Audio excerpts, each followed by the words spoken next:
The world is changed. I feel it in the water. I feel it in the earth. I smell it in the air.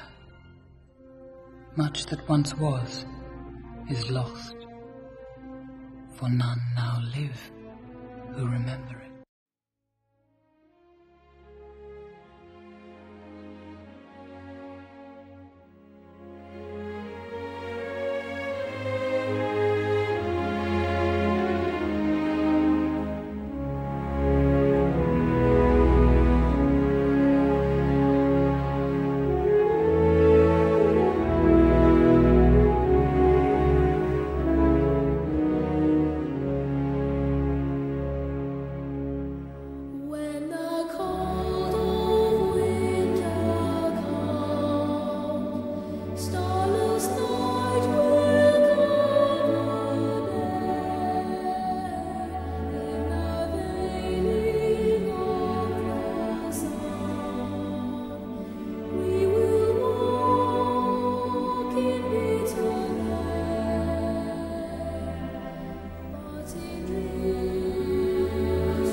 Buenas noches, esto es Secuencia 24.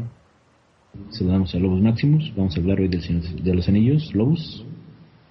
Buenas noches a todos, gracias por escucharnos. Y el señor Mordred, Alejandro Madrigal. Hola, ¿qué tal? ¿Cómo están? Que ahora nos acompaña en los controles. Y decíamos, el Señor de los Anillos, la saga está escrita por Tolkien, John Ronald Roy Tolkien, un sudafricano de nacimiento él es un Boer, de origen holandés-alemán, que emigró de muy joven a Inglaterra, participó en la Primera Guerra Mundial, fue en la Primera Guerra Mundial donde se le ocurrió en sus anotaciones, empezar a escribir la historia que algún día se convertiría en El Señor de los Anillos, Mas no obstante, no fue el primer libro, El Señor de los Anillos, el que escribió, sino fue El Hobbit, que fue un libro que escribió para sus hijos. Por eso el tono de El Hobbit es un tono bastante más ligero, más ameno. Es una novela más cortita, mucho más cortita. Más hablaremos también de cómo de una novela cortita van a ser 3 películas de 3 horas como El Señor de los Anillos, que es 10 veces más material. Pero bueno, ahorita también vamos a ver algunos trailers, videos, imágenes que nos preparó Logos Maximus sobre esta famosa trilogía, que era famosa ya antes de ser película. Era uno de los libros, de trilogía de libros más vendidos y más leídos. Es uno de los libros más vendidos y más leídos en la historia, El Señor de los Anillos. Y desde antes de que existieran las películas, existían legiones de fans. No tantas como ahora, evidentemente, pero un gran número de fans del Señor de los Anillos. De hecho, ha servido de inspiración para muchos otros escritores de ciencia ficción, incluido la señora Rowling, la escritora de Harry Potter, ¿no? Luz. Bueno, eso ya no sería tanta inspiración, ¿no? Creo que sí se roba varias ideas.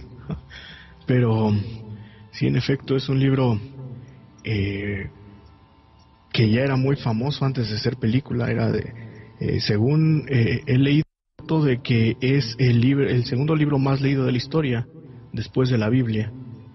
Y lo que es interesante comentar es que Tolkien escribió El Señor de los Anillos como un solo libro, pero debido a los costos de la época, que el papel era escaso y otros factores, pues se tuvo que dividir en 3 libros, ¿no? A Tolkien tampoco le gustaba que el tercer libro se llamara El Regreso del Rey. Decía que contaba la historia, ¿no? O sea, que digamos que era como un spoiler, ¿no? Y bueno, también se dice que se tuvo que modificar alguna parte del Hobbit, precisamente porque no coincidía con El Señor de los Anillos en ediciones posteriores, ¿no? Así es, esto es para recordar pues que aunque el Hobbit se escribió primero, como dijimos antes, las ideas del Señor de los Anillos predatan a las del Hobbit por al menos 15 años, casi 20. Tolkien, repito, empezó a escribir El Señor de los Anillos cuando estaba él en las trincheras en la Primera Guerra Mundial, y vio a muchísimos de sus grandes amigos morir en la guerra, ya sea por la guerra misma o por la influenza, que se llevó más gente, la influenza española, que se llevó más gente que la misma guerra. Y vio el cambio de la guerra. La Primera Guerra Mundial fue la primera guerra moderna, ¿no? La primera guerra totalmente mecanizada, la primera guerra donde los hombres eran prácticamente solamente carne de cañón, donde ya la heroicidad ya no importaba tanto, donde era la rueda, el pensamiento de rueda que él menciona ahí en Tolkien en un diálogo que le da a Barbol o a Trevor en El Señor de los Anillos. La destrucción del hábitat y todas estas ideas se le fueron agravando a Tolkien, volviéndose temas a los que recurría constantemente en sus obras. La guerra, el fanatismo. Después, cuando ya era un profesor en Oxford, él le tocaría vivir la Segunda Guerra Mundial. Él ya no participó en esa guerra mundial como soldado, lo vivió ya en Inglaterra, pero obviamente le tocó sufrir todo eso. Le tocó sentir la amenaza del nazismo irguiéndose sobre Inglaterra. Hay una escena que Peter Jackson la capturó magníficamente, donde Saruman sale a la torre de Orthanc ahí a congregar a las masas de orcos, y es prácticamente una escena que si hubiera sido filmada durante un rally en Nuremberg, donde había estas concentraciones de nazis, hubiera sido idéntica. El Señor de los Anillos, según Tolkien, es Europa. Es la tierra, es Europa, en una época primigenia. esa Europa como hubiera sido hace muchos años, miles y miles de años. Obviamente Tolkien no se fija en cuestiones del darwinismo, ¿verdad? Ni en cuestiones de antropología física, ni nada. Él nada más toma historias, por ejemplo, las sagas de los vikingos, con leyendas británicas como la de Beowulf, o sajonas, perdón, y de ahí se basa para crear sus romances, para crear su saga que se llamó El Señor de los Anillos. Como bien decía Lobos, probablemente el libro más leído después de la Biblia. Y a ver, aquí alguien nos dice quién ha leído El Señor de los Anillos. Lobos. Sí, estaba pensando en esto que decías de la guerra. Muchos de los estudiosos de Tolkien hablan acerca de la relación que tienen todas sus historias con la guerra. De cómo narra las tragedias, de cómo narra estas batallas de los ejércitos, y cierto compañerismo entre los personajes, ¿no? Pero también alguna vez escuché en una entrevista con Peter Jackson que él aseguraba que a Tolkien no le gustaba que compararan su libro con las guerras. Yo me imagino que por obvias razones, digo, porque además, aunque tenga muchas batallas en la mitología de Tolkien y todo eso, en realidad es un libro con más profundidad. Aunque a Tolkien no le gustaba decir que eran alegorías, su novela no eran alegorías de la guerra o alegorías del fascismo, sus personajes maléficos, y que tampoco eran alegorías religiosas. Es indiscutible que pues las experiencias de vida que él tuvo le tuvieron que marcar para escribir lo que escribió y cómo lo escribió. ¿No es así? Digo, es imposible pasar 2 guerras y que no te afecte. Bueno, indudablemente. Además, todos los escritores, todos los guionistas siempre tienen algo de autoproyección. Es inevitable, ¿no? Aunque no hayas pasado algún tipo de tragedia, que recurras a tus propias vivencias, a tus experiencias, ¿no? Y aquí Tolkien no nada más recurre a sus vivencias, sino también a sus conocimientos que tenía, conocimientos en lingüística, que tenía conocimientos sobre las mitologías, todo eso, y eso se ve bien trabajado, se ve muy bien reflejado en sus obras. Sí, Tolkien, como decíamos, era un profesor de lingüística en Oxford. Él inventó todas las culturas que se ven en El Señor de los Anillos, lo cual no es poca cosa. No es nada más definir a un personaje, no. Él inventó las culturas. Inventó las culturas de la Tierra Media, las inventó él con sus propias características, con su propio lenguaje, con su propia arquitectura, con su propia escritura. Es un trabajo realmente increíble, por eso le tomó a Tolkien prácticamente 40 años hacer El Señor de los Anillos. Desde que lo hizo sus primeras notas ahí en las trincheras en la Primera Guerra Mundial, hasta que el libro fue publicado. Más de 30 años redactando estas obras, y dejó muchísimo material en el tintero, que luego su hijo Christopher Tolkien se encargaría de sacarlo a la luz, como el Silmarillion, ¿no? Una obra titánica, la de Tolkien. Crear un mundo completo. ¿Eso quién lo ha hecho? El Dante, Cervantes, Dostoyevsky, Víctor Hugo, los grandes nombres. García Lorca. Es por lo que funcionan muy bien sus historias. ¿Perdón? Es parte de por lo que funcionan muy bien sus historias, porque precisamente el Silmarillion eran las notas de Tolkien, que después su hijo Christopher recaudó y acomodó a manera de libros, pero en realidad era mucho del trabajo que hace fuera de la historia, ¿no? También es interesante decir que Tolkien escribía sin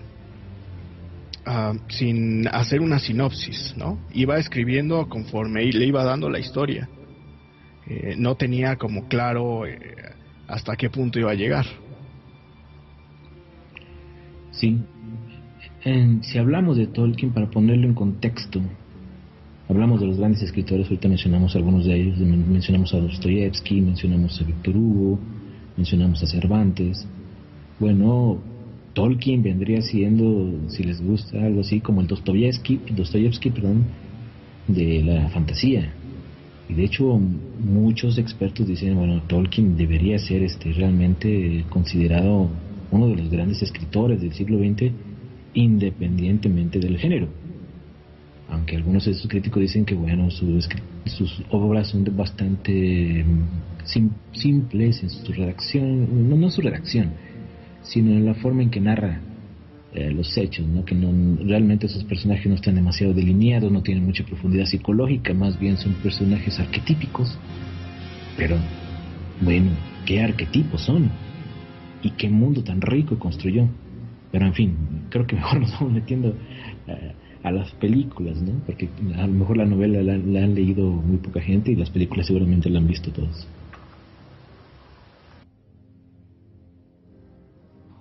Sí, y entrando un poco en materia de lo que es esta película, pues Peter Jackson adaptó el guión junto con su esposa Frank Ward y con Philippa Boyens, hablando de la trilogía del Señor de los Anillos. Ya para El Hobbit también participó Guillermo del Toro. Pero hablando de esta trilogía del Señor de los Anillos, pues Philippa Boyens es ¿cómo decirlo? Pues ella es fan de Tolkien y del Señor de los Anillos. Entonces fue una gran contribución, porque ella lee los libros todos los años y muchas de las cosas fueron modificadas en función de adaptar los clímax de las películas a la obra de Tolkien, ¿no? Porque habíamos platicado muchas veces que los libros y las películas son lenguajes diferentes, entonces también hay una manera diferente de contarlas, ¿no?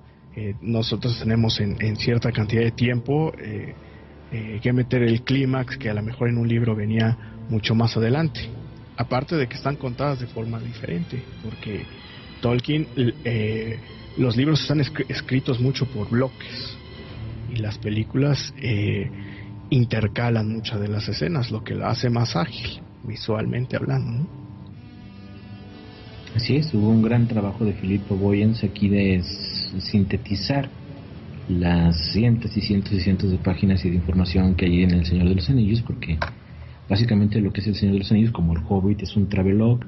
Es decir, se la pasan caminando, descubriendo cosas, caminando, y pasa de repente un hecho, una batalla, una escena de acción, se recuperan y siguen caminando. Básicamente, por ahí alguien lo decía muy sencillamente, son hobbits caminando, acción, hobbits y otros seres de la Tierra Media caminando, acción, y así es toda la película.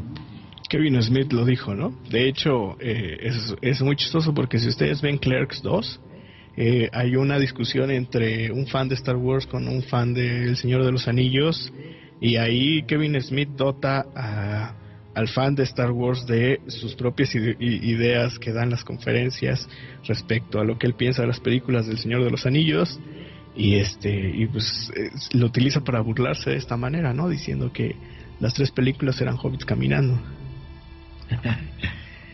Sí, realmente es un travelogue, exactamente.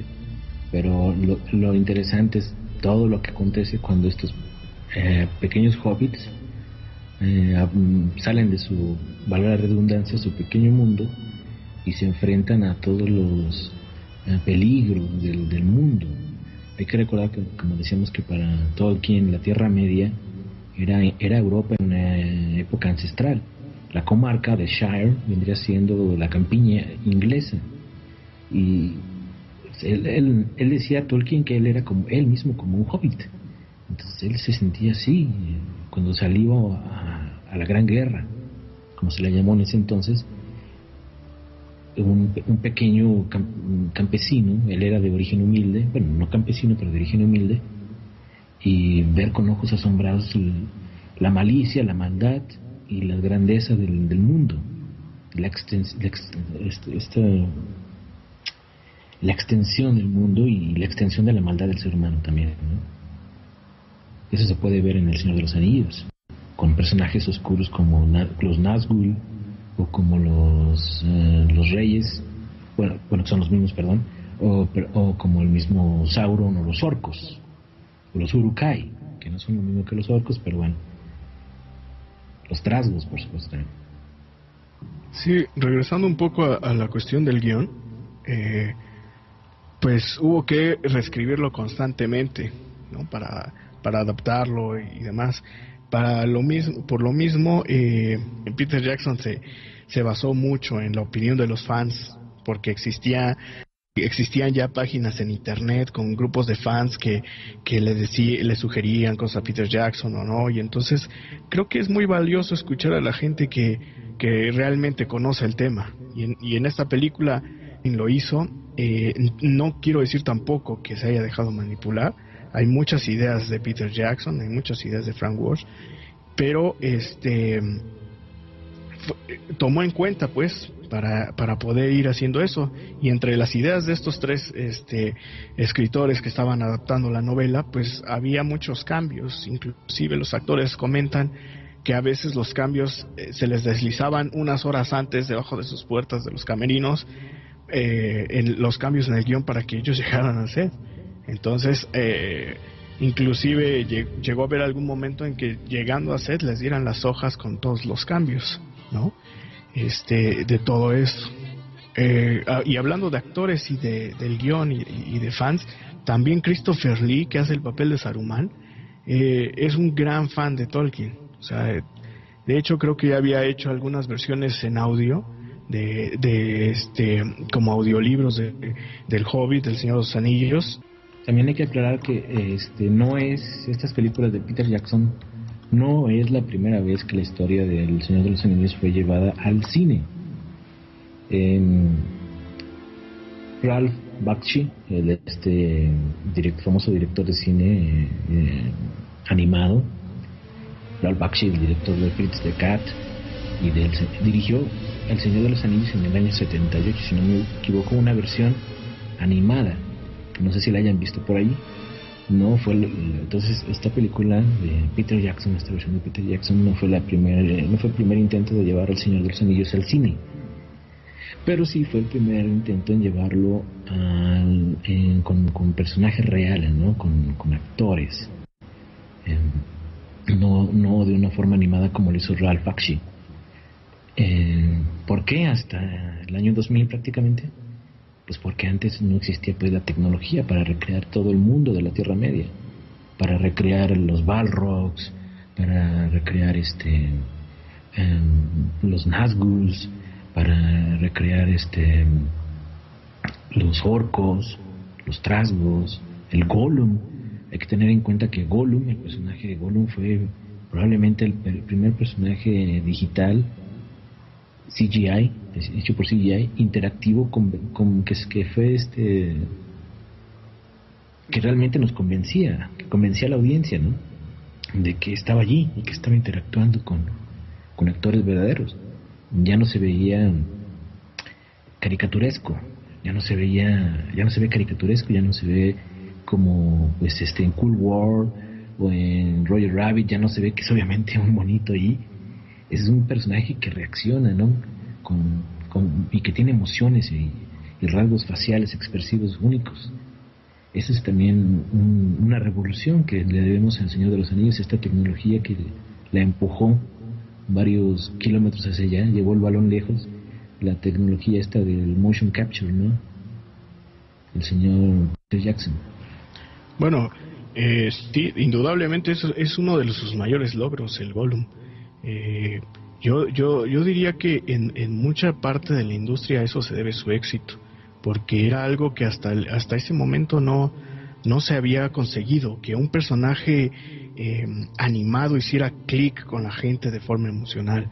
De hecho, por ahí tiene varios premios Andy Serkis por su actuación en el Gollum, que no 100% es de él. Obviamente muchos de los animadores estuvieron a cargo de las expresiones faciales, porque el motion capture todavía estaba ya se había utilizado, ya se usaba, pero no era como lo que usaban en Avatar, que capturaron toda la expresión facial. Simplemente Andy Serkis, cuando llegó a la producción, era una referencia del personaje para con los actores. Ya después, por su actuación, se fue convirtiendo en referencia para los animadores.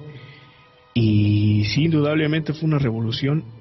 Creo que esta película es un gran ejemplo de que hay que utilizar los recursos cuando es necesario, ¿no? Y no engolosinarse ni utilizar en exceso. Porque no todo es CGI y no todos son sets. Hay muchas cosas digitales, hay miniaturas, hay efectos especiales físicos, hay efectos especiales digitales, hay CGI, hay sets a gran escala, muchos de los props se utilizaron, inclusive hay efectos visuales que no requieren más que de un engaño, ¿no?, al ojo, como aquellas perspectivas forzadas o todo este cambio de foco, etcétera. Sí, las perspectivas forzadas que mencionaba Lobos es aquellas donde hacen que los enanos se vean enanitos y por ejemplo Gandalf, que es un mago y más o menos según la novela él mediría más de 2 metros o alrededor de 2 metros, es a través muchas veces de perspectivas forzadas o del uso de enanos, realmente enanos caracterizados como los personajes, que sobre todo para los long shots, ¿no?, para las tomas de lejos se utilizaban enanos junto a los actores reales para dar esta ilusión. En fin, que bueno, costó, si no me equivoco, $200 millones en la trilogía, algo que ahora nos parecería poco, entrecomillado poco, porque tan solo Avatar solita costó 200 millones y la trilogía completa del Señor de los Anillos costó esta. Pero también hay que tener en cuenta que se filmó en Nueva Zelanda, sí, para abaratar costos. Estaba la compañía de Peter Jackson, la Beta Digital se llama, ¿no? Weta. Sí, Weta. Pero esto que mencionas, hay que recordar que New Line Cinema iba a la quiebra antes del Señor de los Anillos. Es lo que rescata a New Line Cinema. Y yo creo que más bien esta película se hizo en Nueva Zelanda, no nada más por cuestiones de los costos, sino porque era un proyecto que alcanzaron a levantar productores de New Line Cinema junto con Peter Jackson. Tuvieron que pelear por los derechos en otro lado. Creo que Warner tenía parte de los derechos, pero esta película se hizo más bien como no con toda la fe de que fuera a resultar. Sí, obviamente tiene un gran presupuesto, pero finalmente creo que resultó para todos mejor de como estaba planeada. Sí, y por cierto, como dato trivial, finalmente New Line Cinema fue a la quiebra por culpa de otra película de fantasía que le fue mal, el The Golden Compass, ¿cómo se llama aquí en español? La Brújula Dorada, esa con una muy buena película, bueno, muy buena novela que desgraciadamente la bastardearon, y una película que pues aún así resulta aceptable, pero pudo haber sido una obra maestra también del género, The Golden Compass. Bueno, esa película hizo quebrar a New Line Cinema y fue adquirida por Warner Brothers. Bueno, en fin, hablando también de ahí están viendo ahorita a Peter Jackson con estas maquetas súper detalladas, que eran tan grandes algunas de ellas que ellos acuñaron una palabra nueva, ¿no? Les llamaban bigatures, es decir, no son miniaturas, sino bigatures, o sea, miniaturas en grande, a lo bestia, porque algunas de estas miniaturas, entre comillas, realmente la gente podría caminar hasta entre ellas, como la de Helm's Deep, ¿no? El abismo de Helm, donde tiene lugar la batalla de la segunda película de las 2 torres. Bueno, mira, aquí estás viendo la torre de Orthanc. Hay una escala que mide más de 12 metros, en una de las escalas que hicieron. Sí, realmente algunas de estas bigatures, así les llamaron, eran muy impresionantes, digo, esa y la otra que mencionábamos de el abismo de Helm, que eran grandísimos, eran un set pero en miniatura, ¿no? Pero aún así eran de dimensiones colosales. Y hablando ahora, no sé, estamos hablando ahorita de todo el aspecto tecnológico, hablamos un poco de Tolkien, hablamos del trasfondo, de los orígenes. hablar también de los temas sería interesante, y de los personajes, ¿no? Algo que caracteriza mucho a las novelas de Tolkien son los grandes temas, una visión quizás un poco maniqueísta del mundo. Lo bueno es bueno, lo malo es malo. Hay muy pocos personajes que tienen matices grises, muy pocos. Casi todos o son muy buenos o son muy malos, pero bueno, nos sirven para llevarnos en este viaje a través de la Tierra Media, y para ilustrarnos de una manera bastante clara y sin ser moralina lo que es correcto y lo incorrecto en este mundo en el que vivimos, ¿no? Y también los personajes de El Señor de los Anillos, es llamar la atención que, siendo Tolkien un personaje conservador, haya dotado a sus personajes femeninos de tanta relevancia. Sí, los héroes siguen siendo hombres, Aragorn, por ejemplo, pero tienes ahí también a Galadriel, y tienes a Arwen, y tienes a Eowyn, y tienes a gran cantidad de personajes femeninos de mucha fuerza. Muchos que no salen en la película, que solamente salen en la novela, ¿no? Algo raro. Sí, claro, aunque creo que es una gran adaptación. De hecho, como bien mencionas, algunos de los personajes no aparecen. Obviamente también hay otros diálogos que están cambiados. Por ahí Grima tiene un diálogo de Gandalf. Barbol tiene una línea que muchos de repente queríamos escuchar, que le pertenecía a Tom Bobadil, pero esa línea nada más sale en la versión extendida de las películas, que también es algo que no hemos contado. Y las películas eran tan largas que Peter Jackson decidió sacar una versión extendida que juntas duran 11 horas y media, la trilogía completa. La primera tiene 30 minutos añadidos, la segunda tiene 43 minutos y la última 50 minutos extras. Pero si no te aburres. Yo cuando leí las novelas hace mucho tiempo me encantaron, y cuando salieron las películas la verdad no quería ir a verlas al cine, y de hecho no las fui a ver al cine porque tenía miedo de que la primera no la fui a ver al cine, las otras dos sí ya, porque tenía miedo de que pues iba a ser otra churro adaptación de Hollywood, que iban a echar a perder toda la magia del Señor de los Anillos, en fin. Y resultó que, bueno, me equivoqué, realmente me equivoqué.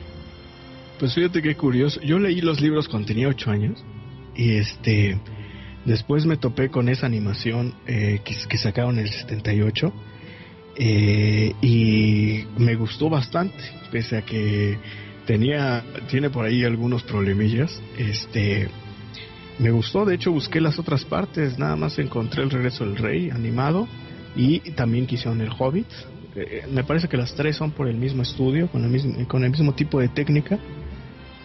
Pero cuando vi en el cine esta de Peter Jackson, que sí la vi como emocionado de lo que podría ser, pensé que iba a tener momentos que me iban a desilusionar, a molestar, pero en realidad creo que salí bastante satisfecho en términos generales, ¿no?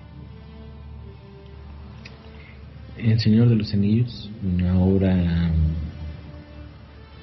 antológica del género de la fantasía, de la aventura, de la acción, incluso del drama. Podemos decirlo, yo creo ya, sin temor a equivocarnos, un clásico moderno, instantáneo, y una obra maestra.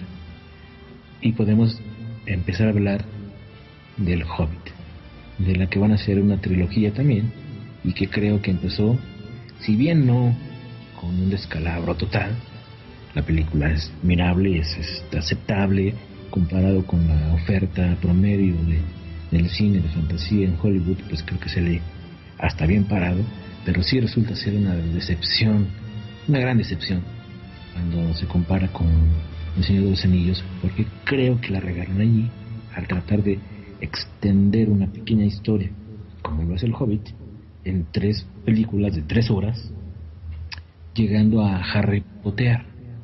Soy medio fea esta palabra, voy a tratar de explicarle, decir, tratar de contar todos los detallitos de la novela para llenar esas 3 horas, y en una trilogía de 3 horas, de una novela chiquitita. Entonces, lo que decía yo ahí del Señor de los Anillos, que no te aburres realmente, porque dura la película casi 5 horas, por ejemplo, la versión extendida del Retorno del Rey. En El Hobbit te aburres. La escena, valga la la expresión, de la cena al principio de la película en El Hobbit, dura mucho, demasiado. Y hay muchas escenas así que se las pudieron haber ahorrado con una edición más juiciosa, ¿no crees, Lobos? Sí, estoy de acuerdo, es innecesariamente larga. Aunque creo que parte del problema es que había dejado los estándares muy altos con El Señor de los Anillos. Realmente pienso lo que tú comentas, que es superior a muchas películas de fantasía. De hecho, películas que han sido hasta cierto punto bien recibidas, es superior, sí. Vemos además cómo innova esta película en otro terreno que nos había tocado antes, como es el 48 cuadros por segundo, pero tiene partes demasiado largas. Creo que sí es con la intención de hacer la trilogía. Yo, como fan de la saga del Señor de los Anillos, y habiendo leído también El Hobbit, lo que puedo decir es eso, precisamente, que no me gustó que estiraran en exceso pasajes que, bueno, en una novela están bien, pero en el cine, donde tiene que haber un poco más de agilidad narrativa, economizar más en el lenguaje visual, se empeñaran en hacer 3 versiones tan largas, que yo creo que no había necesidad de ello. Necesidad artística me refiero, obviamente necesidad económica debe haber mucho. Es un tiro fijo, así como en El Señor de los Anillos no se ven cómo les iba bien, y a lo mejor por eso les salió la obra maestra que les salió. Acá en El Hobbit ya van a lo seguro, ya van cinchos, y por eso resulta ser una obra bastante menor en comparación a El Señor de los Anillos. Son autocomplacientes, vamos a llamarlo así. Sí, yo creo que también les afectó el tiempo entre la producción, demasiados problemas con el presupuesto. Recordemos que en algún momento se llamó a Guillermo del Toro para dirigirla, y finalmente de tantos problemas que hubo con los presupuestos, decidió mejor salirse para seguir filmando otras cosas. Y yo pienso que todo eso afectó bastante, porque yo, al estar viendo más o menos esta película del Hobbit, pues no encuentro mucho del sello que había dejado en El Señor de los Anillos Peter Jackson. Aunque todos sabemos que en El Señor de los Anillos existían varias unidades, había 4 unidades. Creo que aquí parte de la unidad que dirige Andy Serkis en El Hobbit le come algunas cosas para mal. Entonces, creo que se perdió eso, y fue debido al tiempo. O sea, creo que Peter Jackson no quería dirigir El Hobbit. Finalmente termina como dirigiéndolo un poco a fuerzas por la salida de Guillermo del Toro, ¿no? Sí, la historia del Hobbit es una novela, ¿no? De hecho, hace 5 años que se debió, no 5 años, hace 4 años que prácticamente que debió de haber sido estrenada. Lo que pasa, o más de hecho, lo que pasa es que había un pleito por los derechos del Hobbit cinematográficos le pertenecen a la MGM, y los derechos de la novela le pertenecen a New Line Warner. Entonces ahí había un conflicto de intereses, no se ponen de acuerdo, además de que la MGM, la Metro Goldwyn Mayer, cayó pues en bancarrota. Entonces mientras se organizaban a ver qué exactamente cómo iba a quedar todo el asunto, pues pasaron los años, y ahí se llevaron al baile a Guillermo del Toro, que empezó a trabajar en el guión e incluso ya a preparar la película, mientras todavía ni Warner ni MGM se ponían de acuerdo exactamente en quién iba, con cada quien en cuánto iba a meter, y cada quien cuánto iba a ganar y sacar. Entonces fue un relajo, y Peter Jackson no la quería dirigir. Efectivamente se barajaron otros nombres aparte de Guillermo del Toro, pero terminó haciéndola Peter Jackson, porque pues no había quien más. y resultó que se la aventó. Y yo creo que sí, hay mucha autocomplacencia, y también se trató en esta película del Hobbit de complacer mucho al fan casual, al fan promedio del Señor de los Anillos y de la saga cinematográfica, y ya no se vio por hacer un buen producto artístico como se vio en la saga original del Señor de los Anillos, sino hacer un buen producto comercial. Y les salió. Si vamos a esas, les salió, porque las entradas de taquillas, el box office, pues está rompiendo récords, ¿no? Pero sí nos quedó mucho. Creo que va por abajo de lo esperado, ¿eh? La última vez que habían reportado no iba tan como se estaba esperando.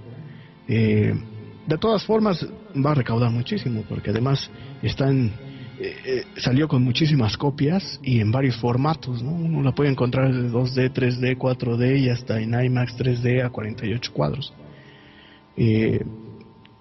Pero creo que parte del éxito que tuvieron es justo lo que estás mencionando, ¿no? Ahora hay mucha autocomplacencia, ahora hay mucho esa cuestión de ver, como bien mencionas, al fan casual, y creo que es parte del éxito de la primera trilogía, ¿no? Que lo comentaba un poco hace rato. Era un crew de Nueva Zelanda, la mayoría. Era gente que había trabajado en proyectos sí de cine, pero no de grandes presupuestos. Por ejemplo, está Richard Taylor, que dirigía Weta Workshops, y él había acompañado a Peter Jackson en films anteriores, y el mismo Peter Jackson había dirigido films muy que podrían entrar dentro del género B, ¿no? Por ahí a lo mejor exceptuando Heavenly Creatures, pero yo creo que esa misma pasión con la que entró todo el mundo a aportar, incluyendo los actores, porque había actores sí de grandes nombres como Ian McKellen, pero también había actores que iban empezando como Orlando Bloom, que lo catapulta el personaje de Legolas. Entonces yo creo que esa pasión, esas ganas de hacer cine es lo que le da esa consistencia en la primera trilogía, o sea, ese éxito que tiene, y que ya no encontramos en el Hobbit, porque a lo mejor ya es un poco ya más mezclado con la industria a la que estamos acostumbrados. El mismo Weta ya está, ya es ya aparece en muchas de las películas muy comerciales, ¿no? Digo, qué bueno, pero también eso a veces se siente en pantalla, cierta comercialización, ¿no? Por eso estaba viendo, 2 semanas ha recaudado $134 millones el Hobbit, lo que falta, y sobre todo hay que pensar lo que van a vender en todo tipo de, primero en formatos de DVD, Blu-ray, y lo que van a vender en todo tipo de muñequitos y demás, y va a ser un gran negocio. Y aquí nos decía Mika que no le había parecido aburrida o algo así. No, es que no es aburrida el Hobbit. O sea, realmente no es una película, no creo que no es aburrida, pero bueno, más o menos la idea. No, la película no es aburrida. Simplemente estamos diciendo que queda muy corta las expectativas que se tenían conforme a lo que pudo llegar a ser. Si vamos a ese rasero, considerando lo que pudo llegar a ser y lo que terminó siendo, si hay un gran abismo. Juzgando la película así per se sola, pues podemos decir que es una película aceptable del género de fantasía, arriba del promedio. No es aburrida, tiene partes que sí son demasiado largas y que sí son aburridas y que se hubieran beneficiado de una edición mejor. Aquí el otro diálogo nos explicaba que también hay algunos problemas ahí de filmación, de dirección, que son como de principiantes. Pero digo, considerando lo que pudo llegar a haber sido el Hobbit y lo que terminó siendo, pues yo creo que sí nos queda de ver mucho. Tiene la cuestión de estos planos que son como de principiantes. Yo se los adjudico a Andy Serkis. A lo mejor estoy mal, pero creo que su unidad. Recordemos que Andy Serkis era un actor de teatro, y aunque haya tenido ese fogueo con El Señor de los Anillos y aunque haya tomado cursos, pues este sería su primer película que dirige, ¿no? De hecho, creo que nada más tiene un cortito y está en postproducción, o sea que realmente lo ha de haber dirigido como para agarrar un poco de experiencia. Pero sí tiene algunos planos que no es que estén mal, están bien académicamente hablando, pero